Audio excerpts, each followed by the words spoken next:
Tom and Jill, the newlyweds, just got this awesome house from Tom's mom. They're chilling, having a chat, munching on some grub when suddenly there's this weird noise from the basement. They go check it out and boom, a dog shows up out of nowhere. Crazy, right? But they're cool with it and even give the dog a name, Unahgi. Then, with the help of Tom's buddy Jason, they spruce up the place. It's so nice that they throw a little housewarming shindig with Jason and his gal. While reminiscing about the good old days, Tom spills the beans about Jill's doodles of her and this funky character named Pretzel Jack. This is Jill's childhood friend, whom Jill used to draw in her drawings. Apparently, this dude is inspired by a contortionist. Fun times. Next day, Jill's out shopping and catches Tom chatting with some woman named Sarah.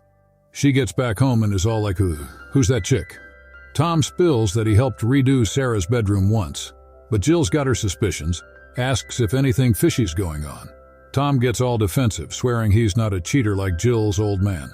They patch things up, but Jill has a nightmare that night. Now the weird stuff begins. They find this blue door in the basement, and it's giving them the creeps. Jason's called in, they break the knob, and guess what? Another door. A creepy one, with a single handprint. They try everything, but it's locked tight. Jill's feeling uneasy, so she spills her guts to her therapist about the locked door and not trusting Tom. She catches Tom hanging out with another lady and heads home. In the basement, she puts her hand on the handprint, and the door swings open. Spooky, right? Her flashlight dies, she turns it back on, and boom! There's a dude in the corner. He dashes out and she calls the cops. They think it's a break-in, but Jill insists the guy was already inside. Tom's freaking out, so they ask the cops to watch the place. The next day, Jill rings up Sarah, who drops a bomb about filing a restraining order against Tom. All right, so Jill's got this gut feeling about Tom and Sarah. So she goes to Jason, hoping for some info. But Jason's all, nah, nothing's up. When Jill keeps pushing, Jason starts messing with her gaslighting and stuff. While they're going at it, surprise. The basement dude shows up, attacks Jason, and does some crazy tricks before making a run for it. Cops are on the case and they're grilling Jill. The lady detective thinks Jill knows who the killer is because he offed Jason but left her alone. Jill's mind's racing, and she starts digging through her drawings of Pretzel Jack. Days pass, and she's stuck on this masked man. Then ding, Jill remembers something. She heads back to her old place, sneaks in, breaks a wall, and finds a door just like the creepy one in her new basement. Behind the door, a figure with a mask. Back home, Jill's getting dressed and whoa, a masked man peeks through the bathroom door. But when Tom checks, he's gone. Jill spills all this to her therapist. Lights flicker. Jill leaves. Lights stop flickering. She spills to her neighbor Ian and he listens, no judgment. They figure out that Jill's angry vibes summoned Pretzel Jack, who killed Jason. Meanwhile, Tom's hanging with the mysterious woman who's some floating meditation guru keeping his mind clear. Little did he know, she's watching him. Jill's home alone when Tom's laptop rings. It's Sarah, threatening Tom and a crying baby in the background. Jill realizes Tom and Sarah have a kid. Angry Jill accidentally triggers Pretzel Jack to attack Tom. He ignores the therapist, but gets shot by her. After dealing with her, Pretzel Jack goes after Tom. It gets messy, stabbing and all chaos. So Tom and Jill are dealing with this Pretzel Jack guy who's causing all sorts of chaos. Tom manages to escape from him and run from there. When Jill knows about it, she immediately goes to the hospital. It feels very bad to see Tom in this condition. When Tom recovers, they goes to therapist. Now here's where it gets wild. Pretzel Jack starts popping up in random places, and Jill's convinced he's real.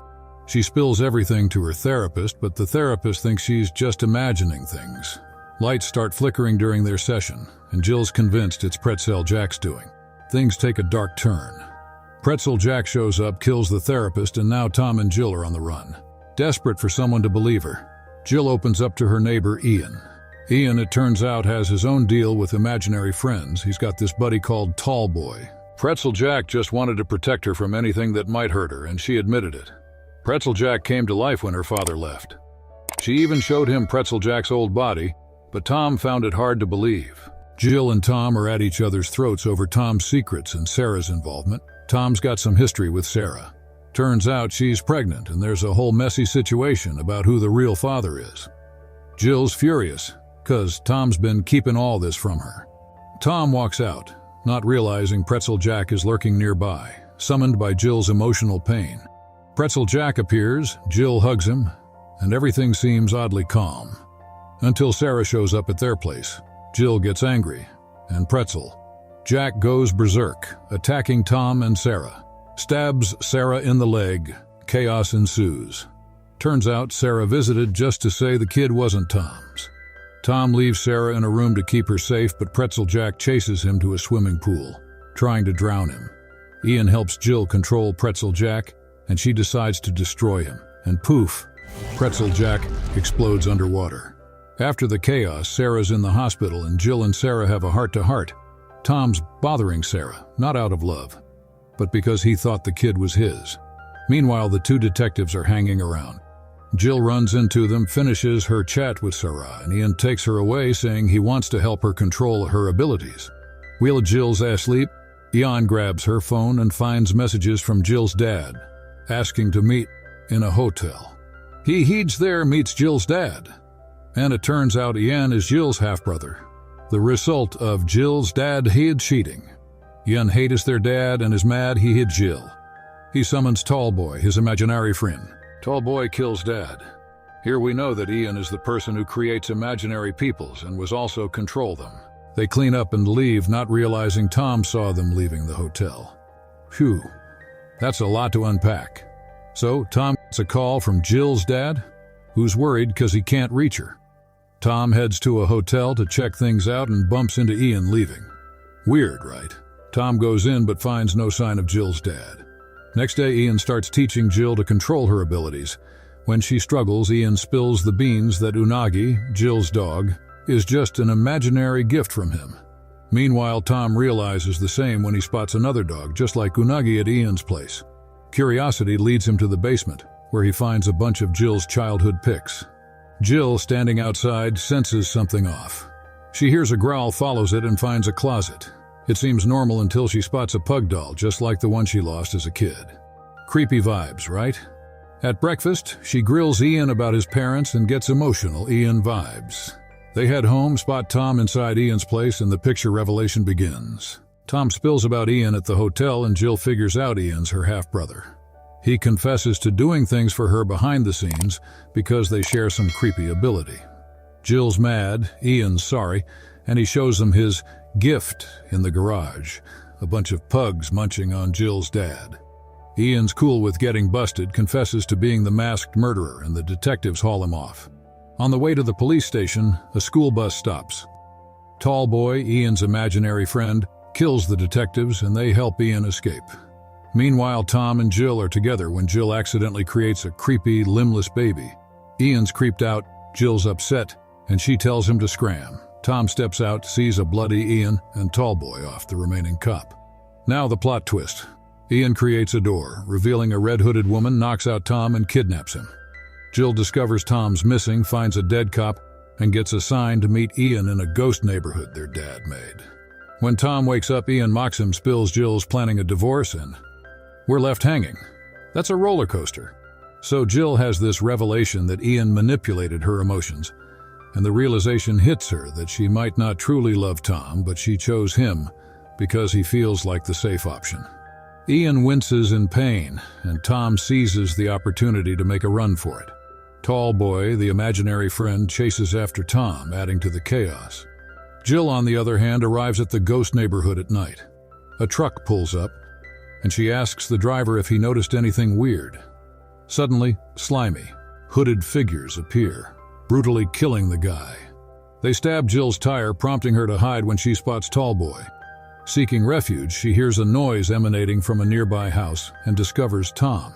However, things take a weird turn.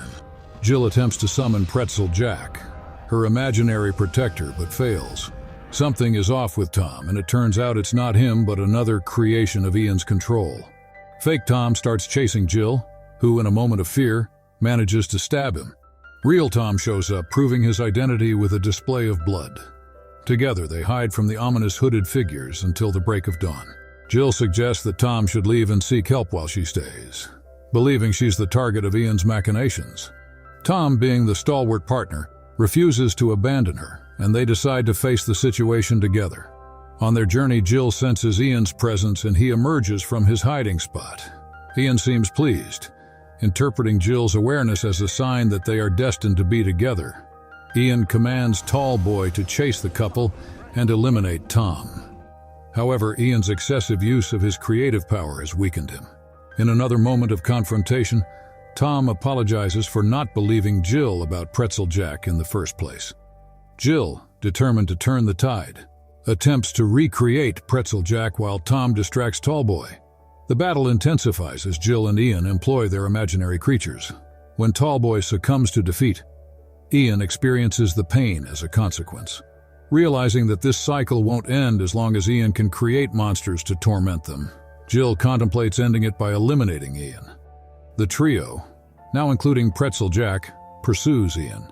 The hooded figures follow suit, creating a tense chase. Ian consumes something, regaining a bit of strength to recreate Tallboy.